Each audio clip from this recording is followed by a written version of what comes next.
Filmnya diawali oleh sebuah scene yang memperlihatkan keadaan seseorang yang terbungkus oleh sesuatu. Lalu terlihat bayangan beberapa ilmuwan yang sedang melakukan uji coba kepada seekor tikus. Entah apa yang sedang mereka lakukan. Sementara orang yang terbungkus tersebut akhirnya tersadar. Lalu ia berusaha melepaskan diri dari sesuatu yang membungkusnya.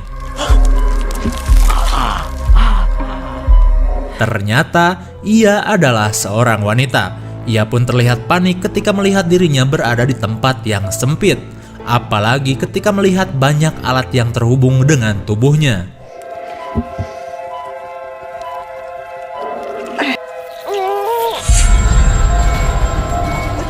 Lalu, ia teringat ketika para perawat sedang membawanya di dalam rumah sakit. Tapi anehnya, ia tidak mengingat dengan jelas keadaan tersebut. Kemudian, ia pun panik ketika tidak bisa keluar dari tempat sempit itu.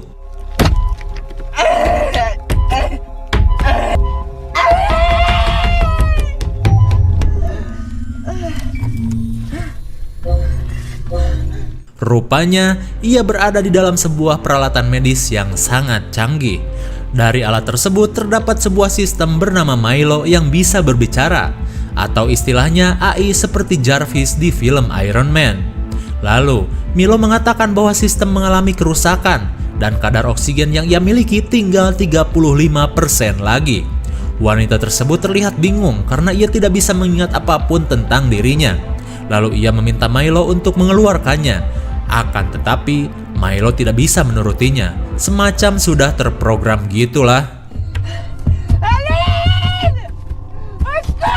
Karena ia berada di peralatan medis, wanita itu pun merasa yakin bahwa dirinya berada di rumah sakit dan sedang menjalani perawatan.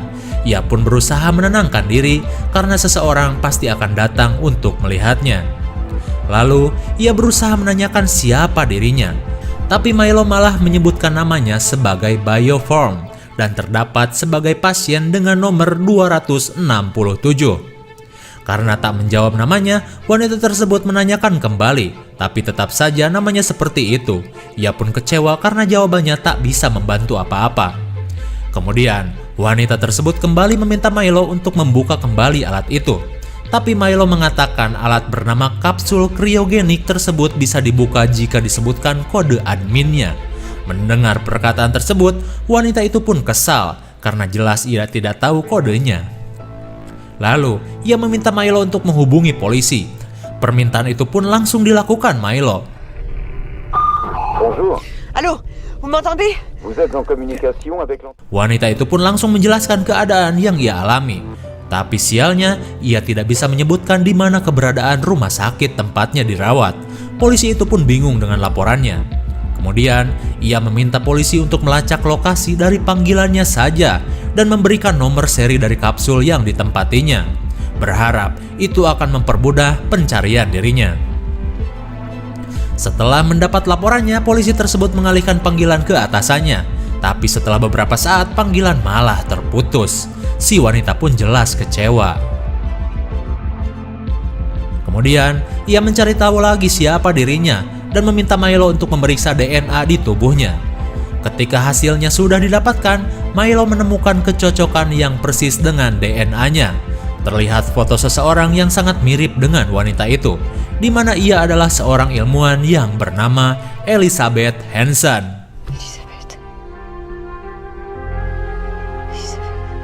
Dari ingatannya yang berangsur pulih, kali ini ia sadar bahwa dirinya adalah orang yang ada di dalam foto tersebut. Ia pun ingat bahwa panggilannya selama ini adalah Liz. Kemudian, Liz menerima telepon dari atasan si polisi tadi, yang bernama Kapten Morrow. Setelah penyelidikannya, mereka mengetahui bahwa Liz dinyatakan sudah hilang selama 3 hari, sesuai dengan terakhir Liz update di sosmed. Lalu, Morrow mengatakan bahwa kapsul atau pod yang digunakan Liz ternyata sudah tidak terdaftar lagi di pabriknya. Liz pun terlihat cemas dengan perkataan tersebut. Apalagi setelah mendengar pernyataan dari Milo bahwa sebenarnya Liz tidak sedang sakit. Liz pun bingung apa alasannya ia berada di alat itu. Lalu, ia meminta polisi segera mencari kode untuk pod yang masih mengurungnya. Morrow pun meminta waktu untuk mendapatkannya karena menurutnya itu tidak mudah. Kemudian, panggilan pun terputus lagi. Berkali-kali dihubungi tetap saja tidak tersambung. Karena Liz terus merasa panik, Pod akan memberikannya obat penenang. À 29% probabilité. Toi. Quoi? Non, non, non, passe-moi pas là-dessus, mais non, il me reste 40...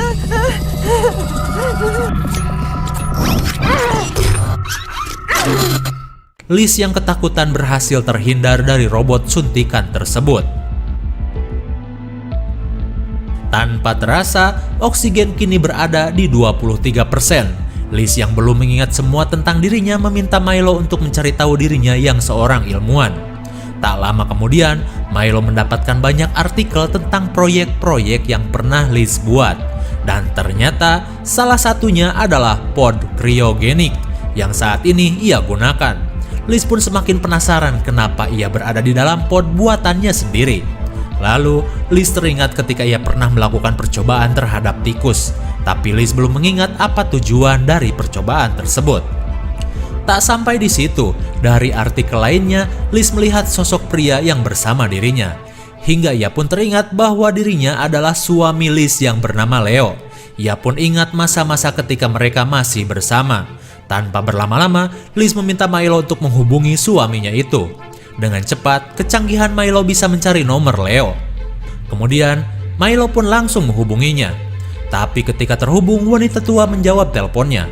Lalu wanita tua itu mengatakan untuk tidak menghubungi nomornya lagi. Panggilan pun ditutupnya. Berkali-kali Liz telepon lagi, tetap saja orang itu tidak mengangkatnya. Terlihat, Liz pun kesal dengan keadaan tersebut. Ketika oksigen sudah 17%, Liz mendapat telepon lagi dari Kapten Morrow. Kali ini, Liz menceritakan tentang suaminya yang bernama Leo. Setelah mendengar nama Leo, Morrow jadi berhenti berbicara dengan Liz. Lalu, Morrow terdengar seperti berbicara dengan orang lain. Saat Liz menanyakannya, Morrow mengatakan bahwa ia sedang sendirian dan tidak berbicara dengan orang lain. Kemudian, Morrow mengatakan bahwa Leo itu bukan suaminya, dan Liz sebenarnya tidak pernah menikah dengannya. Hal itu pun diperkuat dengan foto yang terlihat di layar, di mana seperti yang kita tahu Liz dan Leo sedang bersama di sebuah acara. Tapi saat ini, di foto tersebut Liz menjadi sendirian. Keadaan itu pun jelas membuat Liz sangat bingung. Ketika Liz merasa bingung, ia menanyakan kembali Morrow berbicara dengan siapa tadi. Tapi Morrow mengatakan bahwa itu hanya halusinasinya saja. Karena merasa Morrow telah berbohong, Liz pun kesal dan menyuruh Milo untuk menutup teleponnya. Kemudian, Liz teringat kembali tentang kenangannya bersama Leo. Tapi anehnya, dalam ingatan tersebut Leo terlihat mengidap sebuah penyakit. Bahkan Liz pun ingat jelas saat suaminya itu dibawa ke rumah sakit. Liz pun bingung karena menurut Morrow, Leo bukanlah suaminya, sementara Liz merasa ingatannya itu sangat jelas. Karena merasa curiga dengan suara telepon tadi, Liz meminta Milo untuk memutar kembali rekaman percakapan tadi dan memperjelas suara ketika Morrow terdengar berbicara dengan orang lain. Ternyata, Morrow memang berbicara dengan orang lain. Bahkan, orang itu menyuruh Morrow untuk berbohong kepada Liz, untuk mengatakan bahwa semua ingatan Liz itu hanya halusinasinya saja. Rupanya, para polisi itu sudah membohongi Liz. Liz pun terlihat marah saat mengetahuinya. Tak lama kemudian, Liz mendapat panggilan dari si wanita tua dari nomor Leo. Mendengar wanita tersebut, Liz langsung ingin berbicara dengan Leo. Tapi anehnya, wanita tua tersebut kenal betul siapa Liz. Tak hanya mengetahui kode untuk podnya, wanita itu mengatakan bahwa Leo sudah meninggal. Liz pun tidak percaya begitu saja. Akan tetapi, Liz memaksa untuk memberikan kode tersebut. Wanita yang ingin membantu Liz itu pun mau tak mau menuruti keinginannya dengan memberikan kode untuk membuka pod. Ketika kode sudah didapat, Liz berusaha membuka podnya. Sesaat sebelum pod terbuka, wanita itu memohon kepada Liz untuk tidak membukanya. Lah, kenapa? Kemudian, wanita itu menuntun Liz memasukkan kode lainnya. Dan tak lama kemudian, Je suis désolée, Liz. Je suis vraiment désolée. Alerte. betapa kagetnya Liz saat tiba-tiba tubuhnya melayang, di mana kode yang dimasukkan tadi adalah untuk menonaktifkan gravitasi buatan di dalam pod, sementara pod yang masih dalam keadaan tertutup. Lalu, wanita itu mengatakan bahwa Liz berada di jarak 65.000 km dari bumi. Ketika Liz tidak percaya, Milo meyakinkan Liz bahwa perkataan wanita itu memang benar. Pantas saja, wanita itu melarang Liz membuka pod. Ketika oksigen berada di 13%, wanita itu mengatakan bahwa Liz sedang menjalani sebuah misi untuk tinggal di planet lain. Dan alasan dari misi rahasia ini karena manusia akan mengalami kepunahan di planet bumi. Karena sebelum misi ini dilakukan, sebuah virus yang berbahaya menyebar di bumi. Virus Absnitch, kayak virus itu ya. Tapi tidak dijelaskan virus apa itu. Dan karena virus itulah Leo akhirnya meninggal, seperti kebanyakan orang pada saat itu. Terlihat Liz pun sulit untuk percaya semua ucapan wanita tersebut. Kemudian Liz heran karena menurut Pak Polisi ia baru 3 hari dinyatakan menghilang. Wanita itu pun menjelaskan bahwa perbedaan waktu di bumi dengan lokasi Liz sangat jauh berbeda. Lalu Milo mengatakan bahwa Liz sudah tidur panjang selama 12 tahun di dalam pod. Liz pun kaget saat mendengarnya. Tak hanya itu, wanita tersebut menjelaskan bahwa sebenarnya polisi itu sengaja membohongi Liz sebelumnya atas suruhan perintah yang tak ingin misinya itu diketahui orang banyak. Karena bisa saja Liz menghubungi orang lain dan menimbulkan kepanikan jika menceritakan keadaan sebenarnya. Kemudian, wanita yang berada di bumi itu berusaha membuat Liz kembali tertidur dan memperbaiki pod melalui arahan dari telepon dan menuntun Milo untuk memperbaikinya. Akan tetapi, wanita tersebut terdengar seperti sedang ketakutan. Liz pun mendengarkan beberapa orang sedang menggeledah kediaman wanita itu. Di tengah keadaan yang riweuh, wanita itu mengingatkan Liz agar bisa tertidur sebelum oksigen tinggal 2%. Tapi Liz bingung karena ia merasa tak tahu apa-apa. Lalu, wanita itu mengatakan bahwa Liz sebenarnya bisa mengatasi semua ini. Liz pun disuruh untuk terus mengingatnya. Déclenche vos souvenirs. Allongez-vous à terre. 2% trouvé. Hingga pada akhirnya panggilan pun terputus. Kemudian Liz bergegas melakukan perbaikan. Tapi rupanya usahanya itu tidak mudah. Di tengah kesulitannya, Liz ingat saat ia merawat suaminya yang terkena virus. Bahkan Liz bisa mengingat suaminya yang seorang ilmuwan teknologi yang sedang merancang alat untuk misi rahasia ini. Ketika oksigen berada di 5%, Liz seolah tak punya harapan dan akan berakhir dengan mati kehabisan oksigen. Lalu, ia mencari tahu tentang kapsul kriogenik seperti yang ia gunakan. Milo pun mengatakan bahwa ada ribuan kapsul seperti itu berada di dekat Liz. Liz yang penasaran pun meminta Milo untuk menunjukkannya. Lalu tiba-tiba, Désactiver filtration. tanpa diduga, sesosok mayat berada di luar kapsul. Entah apa yang terjadi. Kemudian,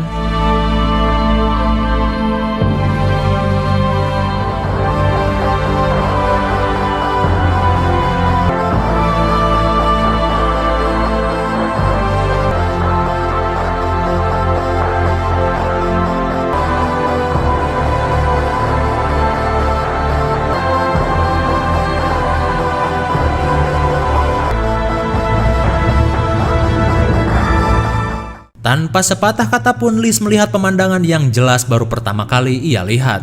Ternyata Liz benar-benar berada di tengah ribuan orang yang sedang hibernasi untuk menuju planet yang berjarak 14 juta tahun cahaya.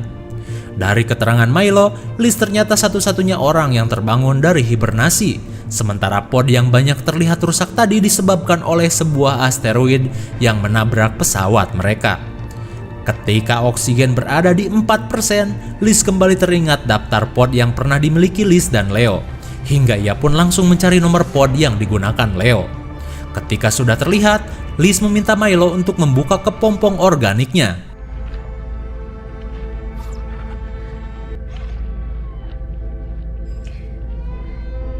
Ternyata Leo masih hidup dan berada di dalam pod seperti Liz. Akan tetapi, Liz merasa heran dengan bekas luka di wajah Leo yang menghilang. Karena seperti yang Liz kenal, Leo memiliki bekas luka tersebut. Liz yang tak mengerti berusaha mengingat kembali melalui artikel yang diperlihatkan Milo. Dan tanpa diduga, Liz menemukan sebuah rekaman dirinya yang sudah tua sedang melakukan pertemuan dengan para ilmuwan.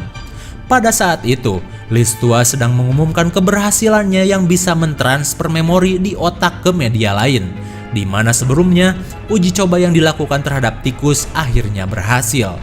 Dari keberhasilan tersebut, Liz tua akhirnya bisa melakukannya kepada manusia. Dan ternyata ingatannya tentang tikus itu adalah penemuan terbesarnya Liz. Kemudian, Liz penasaran dengan seorang wanita tua yang pernah menelponnya. Ia pun meminta Milo untuk mencari tahu siapa wanita tua itu. Dan ternyata, menurut keterangan Milo, wanita tua itu adalah Elizabeth Hansen.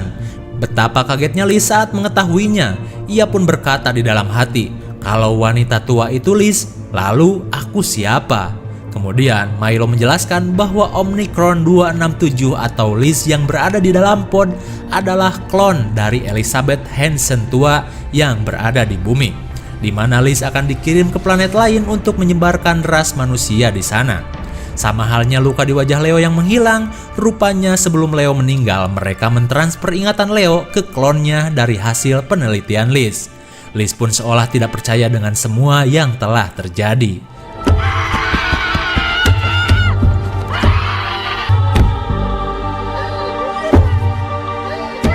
Di tengah keputusasaan Liz, ia berusaha untuk tetap bisa hidup di dalam pod. Kemudian, ia mencoba kembali memperbaiki sistem pod yang sudah rusak. Tapi sialnya, kadar oksigen tinggal 3% lagi. Keadaan itu pun jelas membuat Liz harus bergerak cepat. Dan tanpa diduga, karena sistem pod menganggap Liz tidak akan bertahan, Milo akan mengakhiri hidup Liz dengan memberikan suntikan obat melalui selang yang masih menempel di tubuhnya. Protokol tersebut jelas ditolak Liz karena ia merasa masih punya peluang untuk hidup. Lalu, Liz bergegas mencari selang yang akan membunuhnya.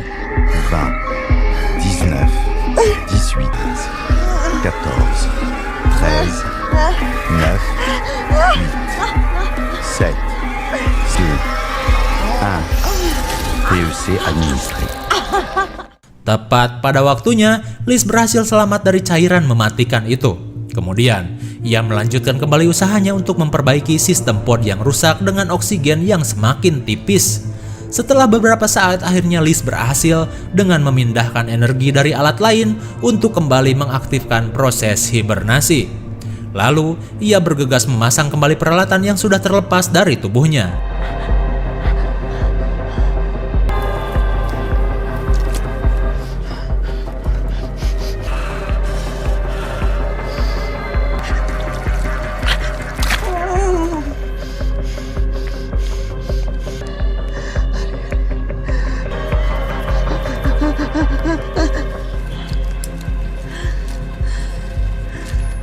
Tapi sialnya oksigen tinggal 1%.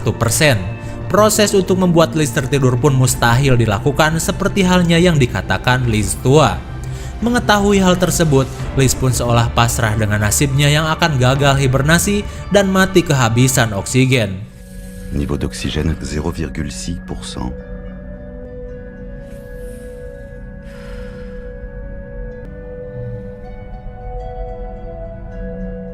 Tapi tiba-tiba Liz teringat dengan banyaknya pod yang rusak. Lalu, ia meminta Milo untuk mengalihkan oksigennya ke pod yang ia gunakan. Dengan cara tersebut, Milo pun menyetujui dan segera melakukannya. Sebelum Liz tertidur kembali, Milo menggambarkan keadaan planet yang akan dihuni Liz dan ribuan klon lainnya. Jika sudah sampai di planet itu, pesawat utama akan melepaskan pesawat penabur hasil rancangan Leo untuk mendaratkan klon manusia di sana.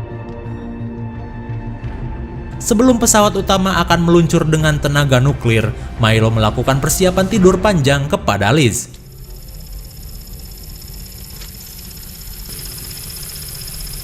Bonne nuit, Liz.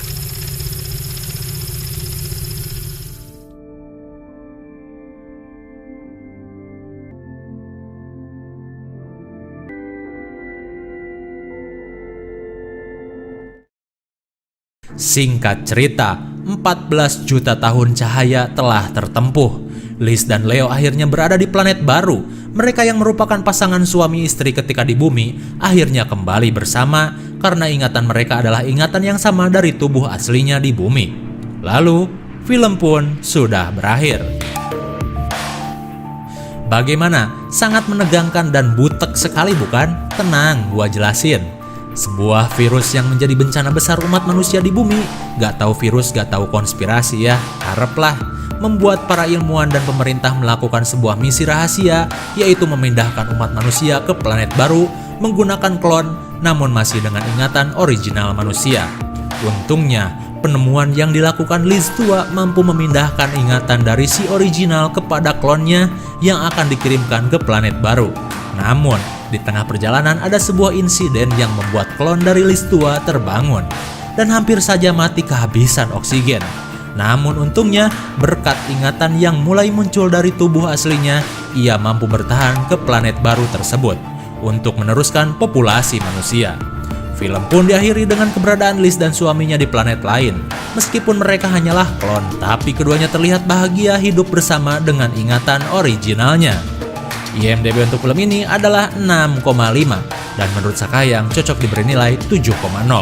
Meskipun terlihat boring dan membingungkan, film ini sukses menampilkan cerita yang seru dan menghadirkan ketegangan di setiap permasalahannya. Mungkin segini saja review dan pembahasan film Oksigen 2021. Jangan lupa like, share, and subscribe supaya kalian tidak ketinggalan jika ada video baru dari Sakahayang. Thanks for watching and see you on next video. Bye-bye.